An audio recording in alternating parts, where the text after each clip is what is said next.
O beabá da sustentabilidade.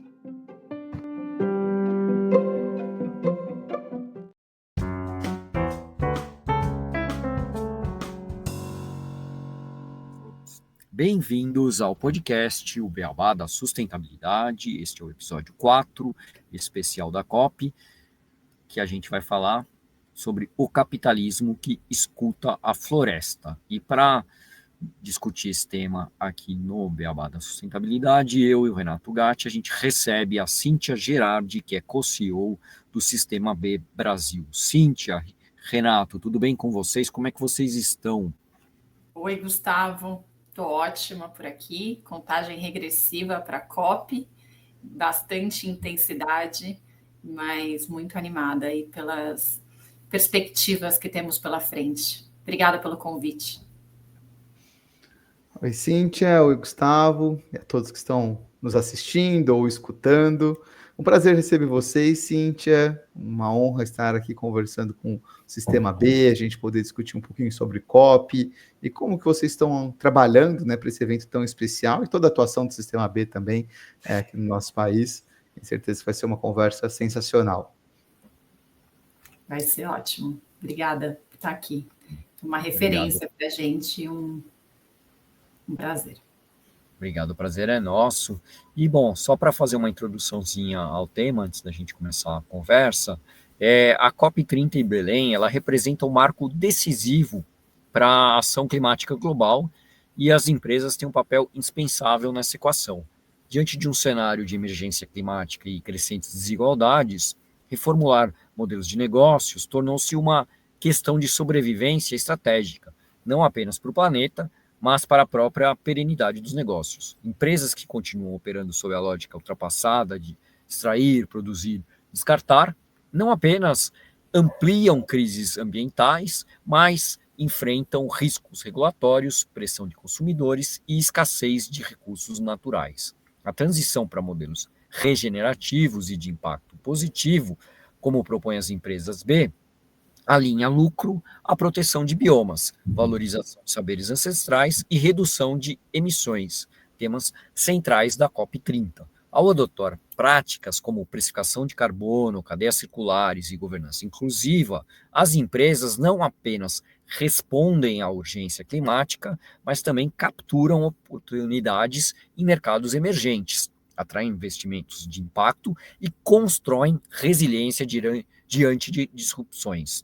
E esse movimento ganha contornos históricos com a COP30 em Belém. Pela primeira vez, 750 lideranças empresariais, indígenas, acadêmicas e ativistas se reuniram no Encontro Mais B 2025 para construir coletivamente uma carta à presidência da COP, um documento que defende que nenhuma transição climática será legítima sem incluir os saberes ancestrais da Amazônia. E hoje a gente vai falar sobre esse movimento que está transformando a essência do capitalismo. As empresas B, companhias que comprovam que é possível ser lucrativo e gerar impacto positivo socioambiental. Então, já trazendo a Cíntia para a conversa, Cíntia, como o Sistema B opera no Brasil para transformar empresas tradicionais em agentes de impacto positivo? Obrigada, Gustavo, pela introdução, que eu já chego com o tema quentinho aqui. O Sistema B Brasil faz parte de um movimento B global, então o movimento vai fazer 20 anos no ano que vem, e aqui no Brasil a gente já tem 13 anos. É uma organização social, é uma organização focada em apoiar os negócios nessa jornada de sustentabilidade, na jornada de impacto positivo. Então, a gente atua oferecendo diversas interfaces com pessoas físicas que querem entrar nessa jornada, que querem se capacitar, que querem conhecer mais sobre o que é o mundo de negócios de impacto, que quem trabalha com isso conhece muito bem, mas infelizmente muita gente ainda não conhece. né?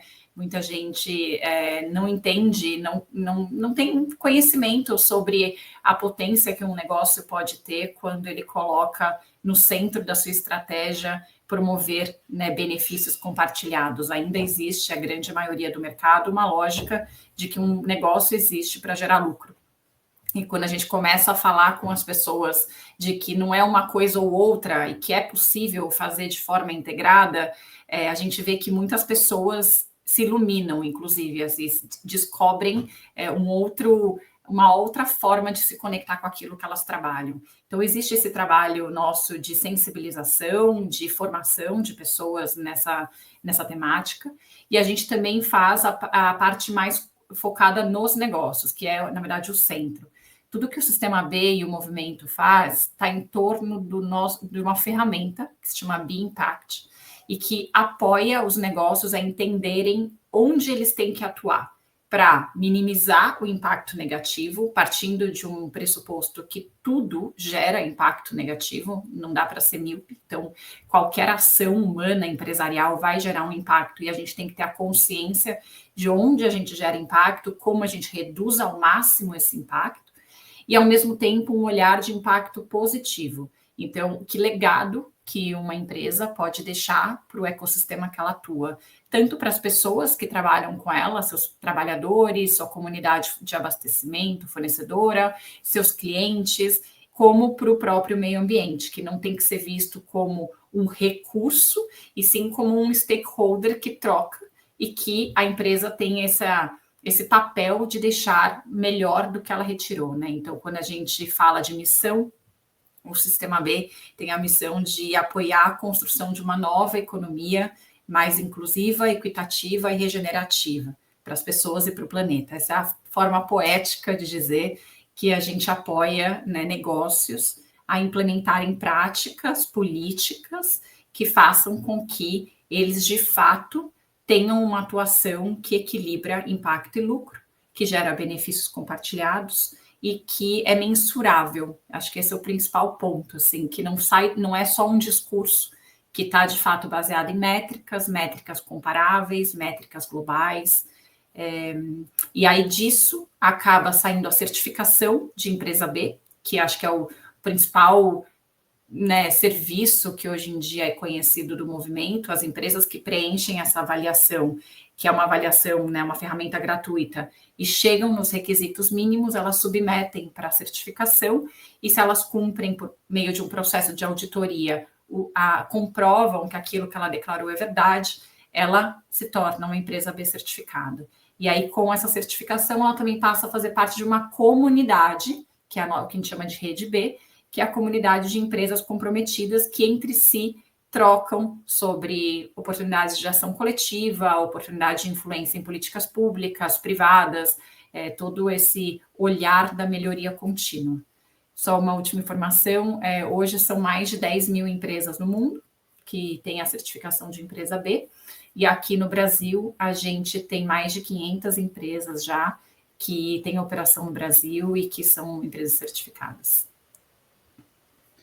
Muito legal, Cíntia. É legal saber, inclusive, esses números, né, de empresas aqui no Brasil, porque, para quem não conhece, eu lembro quando a gente estava na pós-graduação, eu e o Gustavo fizemos pós-graduação junto, e a gente teve uma aula sobre Sistema B, o pessoal foi apresentar como que era, né, para você fazer o cadastro e como que, né, o que é mensurado para você se tornar uma empresa B, e não é tão simples assim, né? Igual às vezes a pessoa pode pensar, é autodeclarável, enfim, mas tem todo um processo e são coisas que às vezes é muito difícil da empresa conseguir. Eu lembro uma que me marcou muito, que era a diferença salarial, né, entre o CEO e os funcionários, que tinha que ser menor do que, não vou lembrar exatamente, tantos por cento, que você fala, nossa, gente, uma empresa realmente tem que estar dedicada a querer fazer parte desse movimento, para conseguir ser uma empresa B e termos aí mais de 500 empresas no Brasil. Com certeza é uma vitória muito grande para o trabalho que vocês têm feito. Então, parabéns.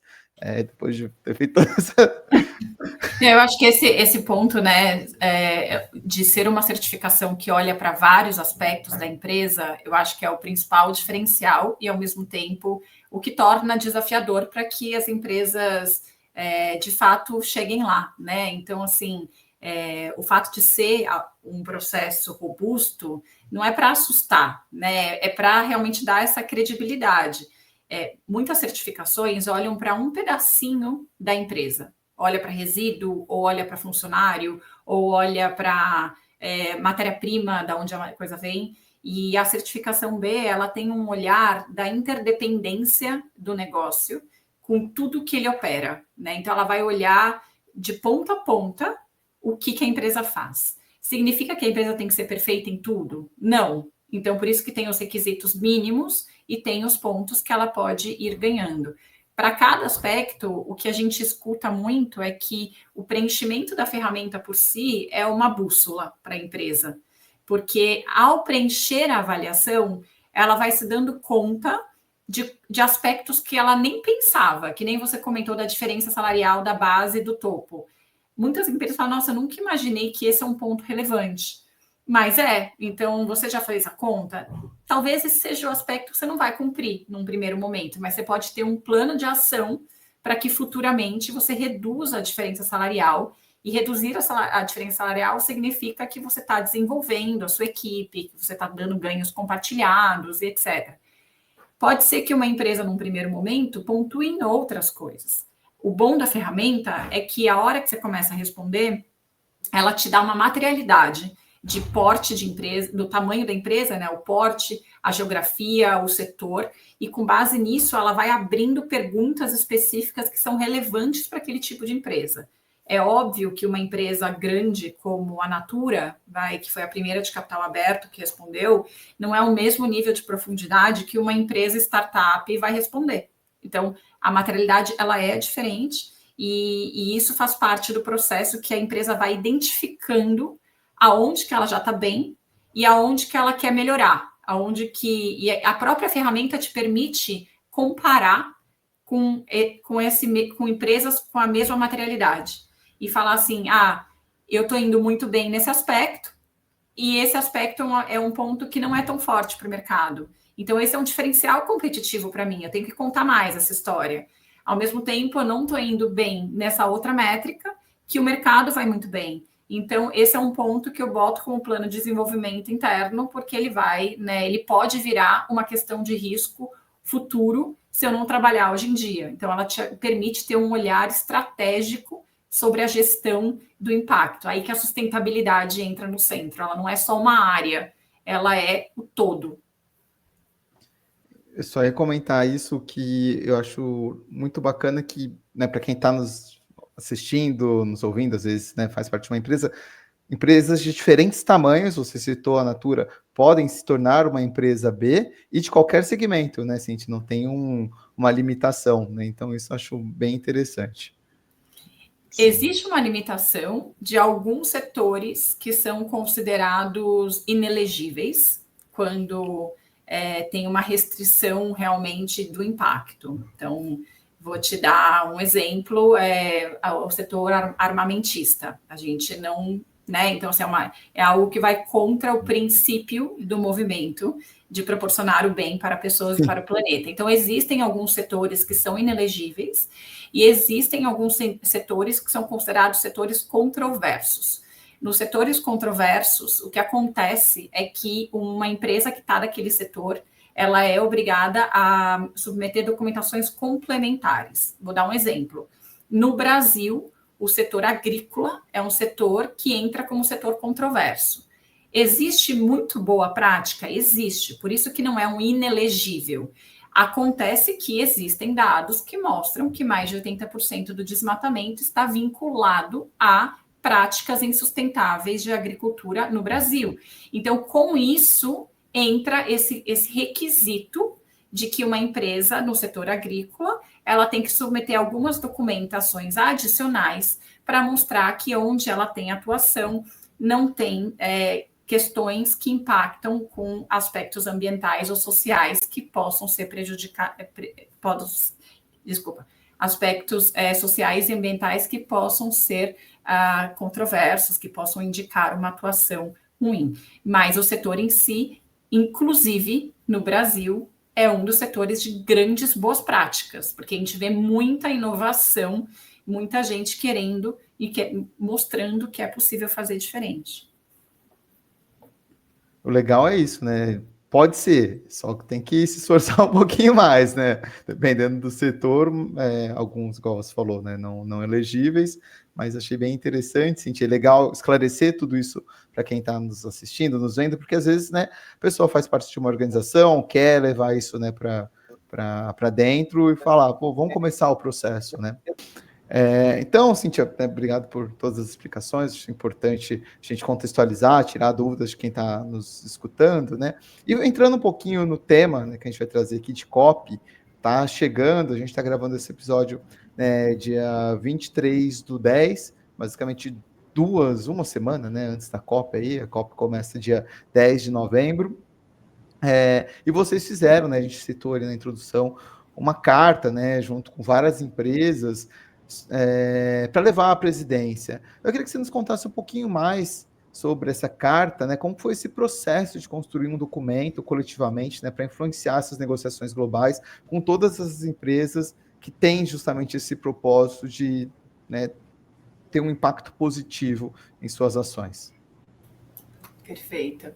Esse foi um processo para a gente muito diferenciado, assim, a gente aprendeu muito, porque tivemos o Encontro Mais B, que aconteceu em Belém, no começo de setembro, que vocês já comentaram, que foram 750 líderes, e durante o evento, a gente teve diversos espaços de diálogo, né, os painéis, momentos de aquário, momentos de conexão, e a gente fez um processo de criação por meio de inteligência coletiva, onde a gente usou uma inteligência artificial com todo o cuidado que a inteligência artificial requer em termos de, né, garantir que só o conteúdo dito ali dentro era captado, era transcrito, era, né, protegido, garantindo a confidencialidade das pessoas que disseram, garantindo que não havia intervenção de outros conhecimentos externos disponíveis. E aí, com base nesses dados captados ao longo de 2 dias inteiros de conteúdo,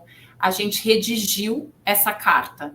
Então, a gente conseguiu juntar aquilo que emergiu. Então, quando a gente fala que é uma carta que foi feita pela rede, pelo movimento, foi esse processo de criação por meio daquilo que vinha naturalmente, né? Por aquilo que vinha nos palestrantes, nos debates, nas discussões, nos jantares de CEOs. Então, a gente conseguiu captar conteúdo e conhecimento de pessoas que estão de fato comprometidas com uma transformação. A gente sabe que o público que estava lá no evento é um público já engajado, é um público que conhece, é um público que estava disposto a se questionar, a abrir para novos conhecimentos. Então, dentre essas temáticas, a gente redigiu essa carta que elencou 4 principais pontos, né, de destaque daquilo que emergiu do encontro, onde era a parte principal de valor. A gente estava no centro, né, a gente estava na Amazônia, então esse tema foi muito forte. Então, a importância de se valorizar os saberes ancestrais, os povos indígenas, as demais comunidades tradicionais, reconhecendo que a Amazônia, né, na parte dos povos de floresta, assim como os povos de cidade, tem muita riqueza, sabedoria, criatividade. Esse ponto foi central, ele foi muito debatido. Como fazer isso, como valorizar, não num aspecto de apropriação, e sim de cocriação, de nos unirmos. O segundo ponto muito conectado com isso foi da transição justa. Então, de que forma que os negócios se propõem a fazer uma transição alinhado com as metas climáticas, pensando na regeneração, pensando, né, no nosso ponto central como movimento, que é de proporcionar benefícios compartilhados e impacto positivo. Então, como que sim, gera uma transição, faz uma redução de emissões, faz tudo o que é necessário no desenvolvimento de novas tecnologias, mas também pensa nas pessoas, pensa no planeta, no aspecto de legado que se deixa. Um outro aspecto foi a ação coletiva. a ação coletiva, ela emerge porque quando você junta muita gente que está já na ação, fazendo coisas, e eles começam a ver a sinergia, começa a ver que o que um oferece é o que o outro precisa, ou que ambas as empresas estão fazendo a mesma coisa, que juntas elas podem ir além, é a potência da ação coletiva. Então, esse também foi um ponto que emergiu forte nos debates. E, por fim, toda essa dinâmica, né, de pensar como que o que estava acontecendo no encontro poderia ir para além do encontro, ele está muito alinhado com a proposta do Balanço Ético Global, que olha para a necessidade de cumprir as metas climáticas técnicas, né, as métricas de ambição, para que a gente chegue na ambição de 1,5 grau máximo de elevação de temperatura mundial, mas sem deixar para trás as pessoas e levando em consideração esse lado humanizado, esse lado de conexões humanas, de valorização das pessoas, de valorização do território, de preservação da Amazônia. Então, a gente implementou no encontro a metodologia do Balanço Ético Global, colocando como perguntas norteadoras para que as pessoas verbalizassem aquilo que elas viam que já estava acontecendo e que precisava ser feito mais. Esses 4 pontos emergiram, a gente consolidou isso numa carta, a gente consolidou isso também no material, num vídeo, e entregou oficialmente para a presidência dentro da proposta do Balanço Ético Global, que deve ser apresentada lá na própria COP. Como que isso reflete com o futuro, né?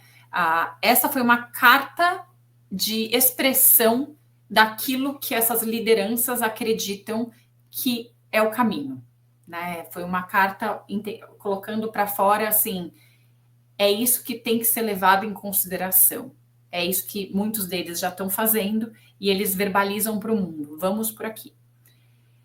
Desse trabalho, que é algo que emerge da rede, junto com um trabalho global, que é o trabalho do BILAB Global, de movimento, e que o Brasil tem sido um protagonista nessa pauta por conta, né, de estarmos aqui em grande parte do território amazônida, por ter esse engajamento da COP30 estar aqui, foi desenvolvido um manifesto COP30.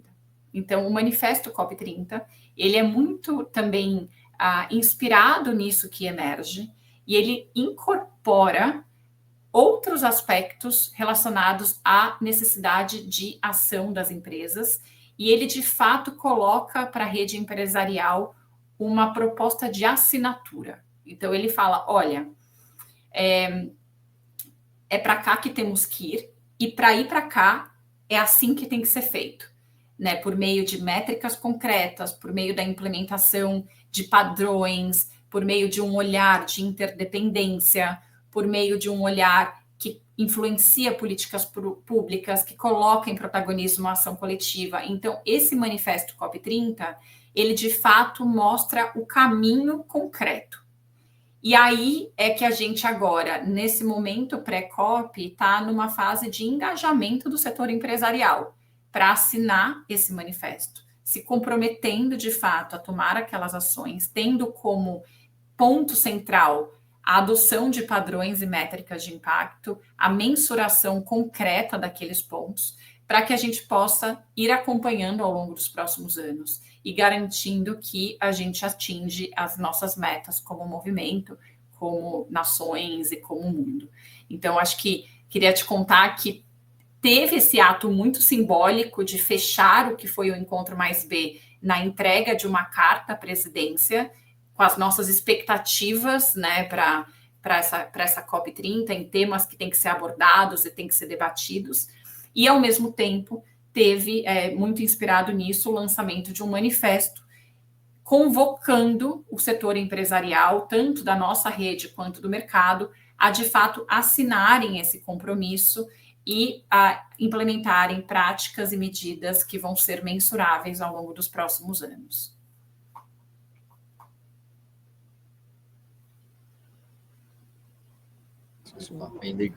Oi, você ia falar alguma coisa, Renato? Não, achei que você tinha travado. Não, eu só estava procurando. Eu acho que eu juntei 2 perguntas de vocês aí numa só, mas vocês...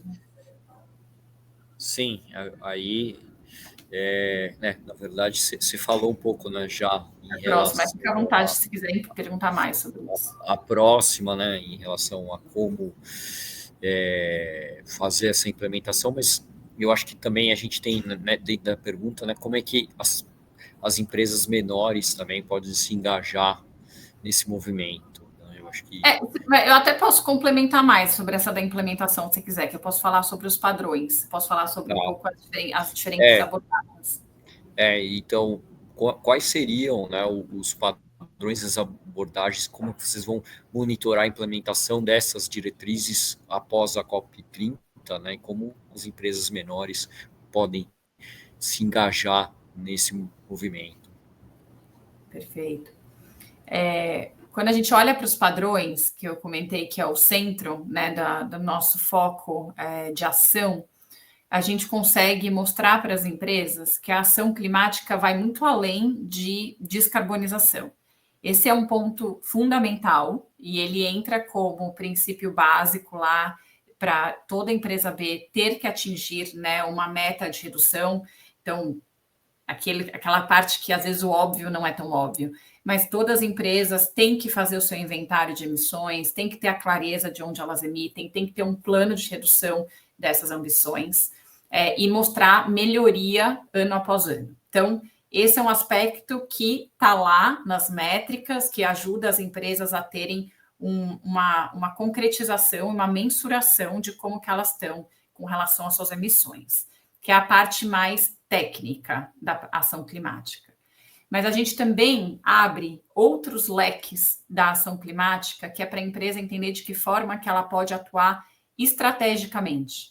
Então, pensando em como que ela inclui, por exemplo, na sua cadeia de valor, pessoas, populações subrepresentadas, que são aquelas que estão mais vulneráveis à ação climática, né? Quando você tem políticas de inclusão de trabalhadores na cadeia de valor para pessoas de públicos vulnerabilizados, você está diretamente, de forma integrada ao seu negócio, promovendo justiça climática. A gente tem um dado aqui de Brasil que é muito interessante, que as empresas B, elas têm 7,9 vezes mais propensão a ter uma cadeia de valor diversa do que as empresas de mercado comum. Por quê? Porque ao longo dos anos, elas implementaram políticas que favorecem e garantem essa inclusão, por meio de políticas de pagamento, por meio de busca de fornecedores que tenham critérios de diversidade racial, de geográfica, enfim. Mas é isso, a partir do momento que você passa a ter uma governança climática, a ação muda, né? Então, esse tema de governança de stakeholders, governança corporativa, fica muito forte. Para ter uma ação que, de fato, é longínqua, ela tem que ir para além da descarbonização. Pensar no desenvolvimento de produtos e serviços de ponta a ponta, pensando já no design thinking, como que eu vou usar matérias-primas que têm menor impacto, que não usam plástico virgem ou derivados de combustível fóssil, como que eu uso produtos que vão ter um ciclo de vida maior, como que eu penso já no produto no momento do descarte, na logística reversa, no upcycling, etc. Isso tudo faz parte de uma mentalidade de governança climática e é por aí que a gente estimula as empresas a adotarem padrões.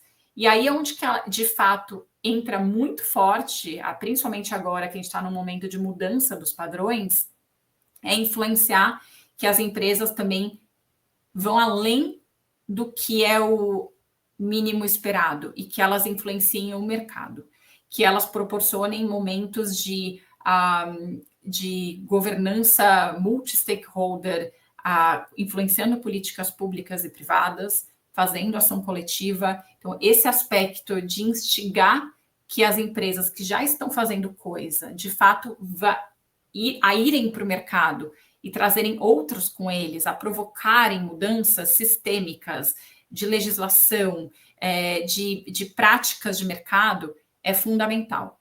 A gente tem agora um exemplo de um coletivo de marketing B, por exemplo, que fez todo um guia que está chamando anti-all washing, porque tem o greenwashing, tem o woke washing, enfim, todos. E eles consolidaram isso num guia e estão propondo mudanças concretas, inclusive influenciando discussões no CONAR. né? Então, assim, essa é a ação que vai para além daquilo que é o básico esperado de uma empresa. É uma empresa que se provoca tanto a querer fazer diferente que ela quer fazer com que todo mundo haja diferente. Não se trata de, eu vou ser diferente para ser competitivo. E sim, eu vou ser diferente para inspirar outros a serem também e a colaborarem nessa transição. Então, é um pouco por aí que a gente estimula. E a ferramenta, de novo, é onde ajuda as empresas a entenderem todos esses caminhos e possibilidades que ela pode atuar. E aí você acha que você me perguntou das pequenas empresas, né? Sim. E aí, sobre as pequenas empresas, o principal ponto que elas emergem são nas soluções. O que a gente vê? Que as empresas grandes, elas têm um grande desafio de transição. Elas naturalmente não mudam da noite para o dia, né? Elas têm que implementar práticas que às vezes são de longo prazo. Muitas vezes essas novas tecnologias que elas precisam colocar não são escaláveis, não estão acessíveis a um custo que elas conseguem absorver, mantendo o preço final ao consumidor. Então, existe um desafio da transição, que é oferecer, né, solução a quem precisa de solução. Então, as pequenas, elas entram muito nesse caminho de oferta de soluções. A gente vê diversas empresas menores que surgem já com o propósito, o princípio de transformação no centro, que são as techs, né? Então, tem um campo agora das climate techs. Essas climate techs, elas mapeiam um problema climático e ofertam um serviço, um produto que está diretamente conectado a esse problema. E aí o centro do serviço dela existe para resolver um problema. É aí que essas pequenas e médias, elas conseguem crescer muito, ofertando as grandes soluções que elas precisam, porque elas são muito mais dinâmicas. Elas têm acesso a um capital de investimento que está disposto a colocar grana em algo que está ainda numa fase piloto. Então, essa união das pequenas que estão olhando para as tendências, olhando para os desafios, para as tecnologias emergentes, e das grandes que têm o capital, que tem a estrutura, né, que precisa de uma transição de longo prazo, quando a gente conecta essas duas, é onde ambas ganham. É onde tem ali o elo, né, perfeito econômico de retroalimentar e fazer com que as pequenas sejam, né, prosperem ao longo do tempo aí e tenham capital para investir em novas tecnologias. Então, eu vejo muito potencial das pequenas nesse sentido e, sem dúvida, não dá para falar só do lado fácil, não vou te falar fácil, não dá para falar só do lado bonito do desafio de ofertar soluções, porque fácil, obviamente, que não é. Tem um lado desafiador de implementação de políticas. As empresas menores, muitas vezes, elas não têm pessoas dedicadas para implementar políticas. Então, é muito comum a gente ver empresas que têm um propósito lindíssimo, mas elas não têm políticas básicas. Então, ela fala, isso aqui já tem na minha empresa. Aí você fala, tá bom, me mostra uma política anticorrupção. Não, eu não tenho nada escrito. Aí você fala, não, se você não tem nada escrito, isso pode não ser perene ao longo do tempo. Uma mudança de liderança pode se perder. Então, para garantir que é, de fato, uma essência da empresa, tem que regularizar. Esse é o trabalho que a gente faz com as pequenas por meio dos padrões. A gente ajuda elas a se sustentarem em políticas e práticas concretas, formalizadas, que mostram que aquele propósito dela é, de fato, baseado em algo que não é volátil. Isso é bem bacana, Cíntia, porque essa dificuldade... Só comentar aqui, Gustavo. Não sei se você quer fazer um comentário. Não, comenta. Mas... Depois eu faço o meu comentário. Eu acho que assim, essa dificuldade das pequenas, né, é muito visível tanto em políticas quanto também em formas de negociar com as grandes, por elas serem vulneráveis. E a gente fala muitas vezes, não são todas as empresas que seguem né, os propósitos de uma negociação sustentável, né, compras sustentáveis, enfim, e isso acaba sendo muito ruim para essas novas tecnologias, porque elas têm um negócio fantástico, aí vai vender, aí a empresa fala, eu consigo pagar em 90 dias a sua solução, e o cara tem que pagar o salário, tem que custear a tecnologia, e várias tecnologias não se sustentam, ela não tem, às vezes, um documento básico, né, porque ela não conseguiu tirar, não teve investimento, não conseguiu captar o recurso necessário para se estruturar dessa forma, né? Então, esse trabalho que vocês fazem para auxiliar essas tecnologias que são de fato disruptivas é bem bacana. E tem, acho que, o ponto da governança, né? Porque é muito difícil que uma pequena empresa já tenha essa maturidade para ter essas governanças, essas políticas implementadas. Eu já trabalhei tanto em empresa grande quanto em empresa pequena, e dependendo do nicho, pode ser que ela tenha, mas a maioria das empresas pequenas, você vê e não tem isso já culturalmente, né? Porque está muito como o Renato falou, no operacional, né? A gente faz, como você falou, a gente sabe que tem que fazer isso, mas não tem a governança, não tem uma metodologia garantindo, né, que isso vá ser perene. Né? Exato. E hoje tem muito conhecimento disponível na internet, né? Até a gente vê muitas vezes as empresas bem entre elas perguntando: alguém tem uma política de diversidade para compartilhar? E daí elas compartilham entre si, a outra implementa a política que já é benchmark de uma e da outra. Então, acho que isso é fundamental.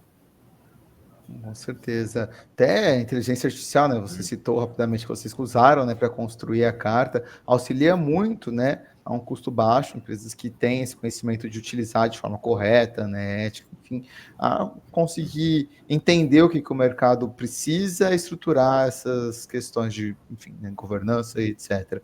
Mas voltando um pouquinho para a COP aqui, Cíntia, né, você trouxe alguns exemplos interessantes de como vocês estão atuando, né, com esse documento que vocês levaram para o presidente da COP, né, os compromissos que vocês colocaram, né, nesse documento, como vocês vão acompanhando isso e monitorar a implementação de diretrizes.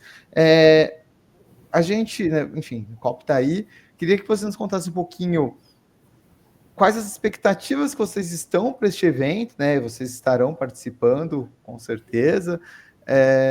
O que vocês acham que a gente pode aguardar de desdobramento para o Brasil? E até pegando num pouco do que aconteceu essa semana, né? Ainda mais depois da gente ter tido, né, a notícia da exploração da foz do Amazonas, que é uma coisa que foi assim, acho que pegou todo mundo meio que de surpresa. Poxa, às vésperas com esse timing, né? Mais importante, vocês fazem um documento na Amazônia, defendendo os saberes da Amazônia, né, e tudo mais, e aí isso acontece nas vésperas da COP, né? Então, o que vocês estão aguardando? O que vocês acham que vai ser? Como vocês acham que vai ser o evento? Queria que você comentasse um pouquinho para a gente. Perfeito. Quando a COP foi anunciada, que aconteceria aqui e aconteceria na Amazônia, foi um ponto muito forte para a gente de garantir que a gente estava muito conectado com o território e que a gente não estivesse na COP como turista, né? Acho que a grande crítica dessa COP é que tem muita gente querendo ir para lá pela primeira vez para não perder a oportunidade, como se fosse uma Copa do Mundo. E é um lugar extremamente sério, relevante, de negociações globais, de influência.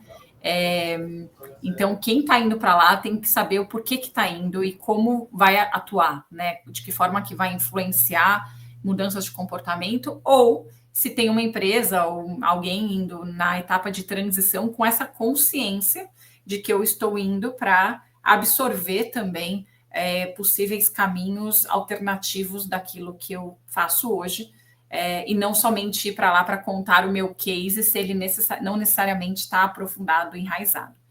Então, a gente fez um trabalho de conexão com o território muito importante, né? A gente já tem atuação lá com uma rede de multiplicadores B e com algumas empresas B que eu gostaria que fossem muito mais do que as que a gente tem hoje em dia, mas a gente tem alguns parceiros fortes. E a gente começou a desenvolver esses projetos de aproximação com o ecossistema empresarial local, com aproximação com pessoas de governo, com pessoas da sociedade civil, para escutar muito o que estava emergindo de lá, né? De como que eles estavam recebendo essa COP. Então, existe um lado de expectativa muito grande de que seja uma COP, como é a COP que está sendo chamada da COP da implementação, que seja uma COP da implementação que valorize o que tem lá, que valorize esses saberes, essa inovação, as tecnologias que já existem no território, que valorizem as pessoas do território. Então, acho que essa é uma expectativa muito forte e que tem que ser reforçada. Existe uma outra expectativa, que é essa expectativa de ações concretas. Então, não é uma COP que se espera assumir compromissos futuros ou a promessa de ações. É uma COP que está valorizando, isso a presidência da COP deixou muito claro nas cartas que eles soltaram, que está valorizando aquilo que já está sendo feito.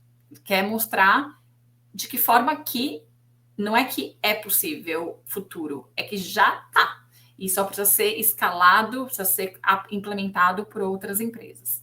Então, quando a gente, como movimento, vai para a COP, a gente está com a agenda de pensar como que influenciamos essa narrativa de negócios, mostrando que os negócios de impacto, aqueles que se comprometem, né, com a geração de impacto positivo e benefício compartilhado, de fato agem como solução a muitos dos problemas que precisam no mundo, né, agem reduzindo desigualdades, melhorando a regeneração do planeta. Então, mostrar isso é fundamental por meio de ferramenta concreta, né, mostrando como que a nossa ferramenta, como que a nossa influência em política pública pode, sim, mudar esse ponteiro e já faz. Então, esse é um capítulo.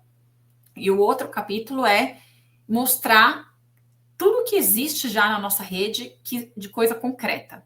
As empresas B que estão ali, né, diariamente se questionando, provando caminhos alternativos, que sabemos que esses caminhos não são os mais fáceis, não são os mais baratos, né? Reinventar, pensar formas alternativas dá trabalho. Então, mostrar esses cases como cases concretos para inspirar outros, proporcionar espaços de conexão entre quem está em transição com quem já está fazendo, para ter troca de conhecimento, ação coletiva. Esse tem sido aí um foco nosso para a COP. A gente tem alguns espaços que a gente vai proporcionar essas conexões, e é uma das expectativas que a gente tem como movimento. E aí, quando eu falo de uma maneira mais ampla, acho que talvez, né, expectativas para Brasil e para mundo, é uma COP muito simbólica, é uma COP que, além de ser a primeira COP amazônica que tem que levar isso no centro, é a COP onde está tendo a revisão das NDCs dos países, né, dentro da jornada do Acordo de Paris. A gente sabe que tem um desafio imenso ainda, só cerca de 30% dos países submeteram a revisão das NDCs, então ainda faltam 2 semanas e tem muito para acontecer ainda, muitas discussões importantes para acontecerem lá, em termos de financiamento climático. A pauta da adaptação ganhou um protagonismo nessa COP importantíssimo, né? Então não se trata só de reduzir as emissões, o que é, de novo, fundamental. Transição de combustíveis fósseis para energias renováveis é fundamental, vai ser uma pauta importante que tem que ter avanços, mas o olhar para a agenda de adaptação, entendendo que alguns impactos já são inevitáveis e que esses impactos têm que ter um olhar de como a gente se adapta, de como que a gente minimiza o impacto nas pessoas que estão sofrendo essas consequências, como que os negócios já planejam para essa mudança que está acontecendo. Essa pauta de adaptação é uma expectativa que seja algo muito relevante. A COP, acho muito simbólico que os primeiros dias temáticos dela são sobre adaptação, então mostra até a importância, não está no fim da agenda, está no começo. Assim, a gente vai começar a COP falando sobre a agenda de adaptação. Então, essas acho que são expectativas aí, de fato, que seja uma COP que consiga avançar concreto em negociações desses aspectos e que consiga avançar para quem não vai estar lá na mesa de negociação, que consiga avançar em termos de soluções concretas, escaláveis, que cheguem a mais e mais negócios, para que, de fato, seja cada vez menos uma bolha e seja cada vez mais a regra. Excelente, Cintia. Eu acho que é exatamente isso. A gente precisa que a COP tenha esse tipo de resultado, né? Que busque escalabilidade nos projetos, que busque que o financiamento chegue às pontas, aos países e aos locais que realmente precisam, né? E a gente consiga furar realmente essa bolha que hoje ainda é uma bolha, infelizmente, em relação, quando a gente fala de sustentabilidade, de desenvolvimento sustentável ou de combate às mudanças climáticas, não é ainda o tema mais que as pessoas mais versam, né? Eu não lembro mais quem falou isso comigo a semana passada, não, mas foi uma comparação das buscas no Google pelo um personagem que morreu numa novela e pela COP30 e era, não sei, 50 ou 60, não, muito mais vezes, era mais de 100 vezes mais o nome da personagem. Mas agradecer, né, Cintia, a sua participação, e qual que seria a sua mensagem final aí para os nossos espectadores, nossos ouvintes, aí sobre tanto o Sistema B, né, esse movimento e a nossa COP30, que a gente está nessa série especial aqui do Beabá. Perfeito. Canais também de vocês, que o pessoal pode procurar mais informações, fica à vontade para passar aí, Cintia. Tá bom. Queria agradecer muito ter estado aqui hoje com vocês. Os ouvintes de vocês, sem dúvida, se estão aqui, já estão, de alguma forma, provocados, né, a querer fazer algo diferente. O caminho que eu falo é que existem vários, o importante é, de fato, estar comprometido nessa jornada e se provocar sempre, ter um olhar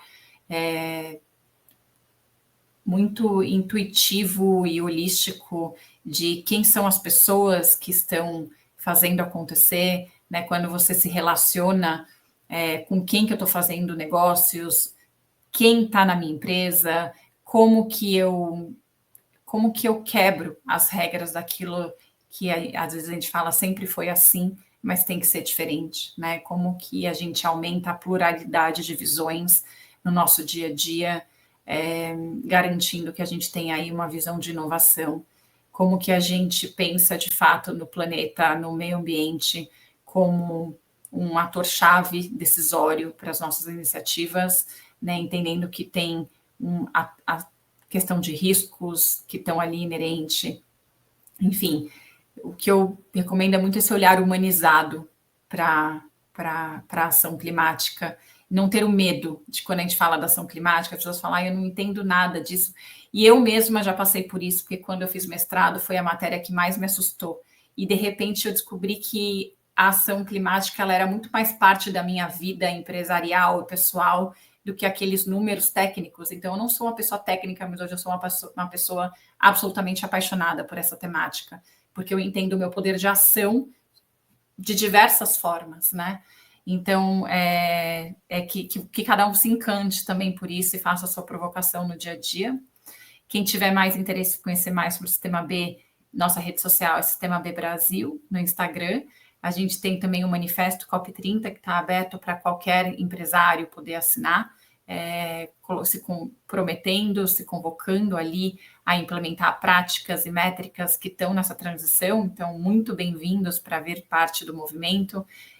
Conheça mais sobre a gente, procure a gente, e a gente está aqui para apoiar quem quiser avançar nessa jornada, independente de que fase você está. Eu acho que é isso. Tem espaço para todo mundo. Maravilha, Cíntia, a gente agradece. Parabéns pelo trabalho do Sistema B, né? Vocês são uma referência muito grande no Brasil e para a gente aqui também no podcast, então uma honra estar conversando.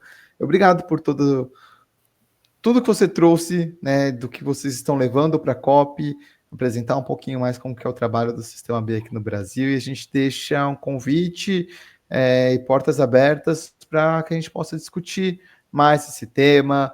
Vocês são sempre convidados, tenho certeza que dá para explorar muito mais, falar sobre esse nova forma de fazer empresas com propósito, né, e o impacto positivo que elas carregam e trazem para o planeta. Então, agradeço sua presença, a todos que nos escutaram, nos assistiram, e até o próximo episódio aqui do Beabá. Eu que agradeço. Um prazer imenso estar aqui hoje com vocês. Obrigado, o prazer foi nosso. E, bom, é só fazer aquela parte que a gente sempre esquece de fazer no começo, né? Que é pedir as 5 estrelas, like, seguir o canal no YouTube e falar que aqui o conhecimento é sustentável. Até o próximo episódio do Beabá da Sustentabilidade.